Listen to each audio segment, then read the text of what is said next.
ఏమోయ్, గుర్తుందా ఆ వేసవికాలం? ఏ ప్రత్యేకత లేని ఆ రోజు మనకొక ప్రత్యేకమైనదిగా మారిపోవడం నీకు గుర్తుందా? ఆ తొలి పరిచయం, తొలి పలకరింపులు, మండు వేసవిలో కురిసిన ఆ చల్లని వర్షపు జల్లు గుర్తుందా ఆ రోజు ఆ క్షణాలు ఒక జీవితకాల పయనానికి నాందీ ప్రస్థానం కాబోతుందని మన ఇరువురిలో ఏ ఒక్కరం ఊహించలేని గమ్మత్తైన ఆ రోజు గుర్తుందా? ఆనాటి తొలి పలకరింపే మన మనసులు దగ్గర చేస్తుందని, మన మనువుకు దారి తీయిస్తుందని మనం అస్సలే గుర్తించలేకపోయిన ఆ వేసవి గుర్తుందా?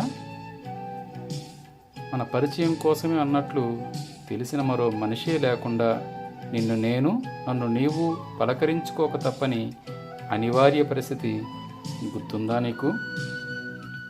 సుదీర్ఘ ప్రయాణం కోసం మన మనసులు ముడిపడకముందే మన పేర్లు పెనవేసుకుపోవడం గుర్తుందా నీకు? అది మధుమాసము కాదు, మన మనసుల్లో ఏ మధురోహాలు లేవు, కానీ కాలం మౌనంగా ఒక మాయాజాలం ఒక వింత మాయాజాలం నిలిపిందని ఆనాడు నీకు తెలిసిందా? ఆనాటి ఈ నేటిని గుర్తు చేసుకుంటూ నీ రాము ఉప్పాడ.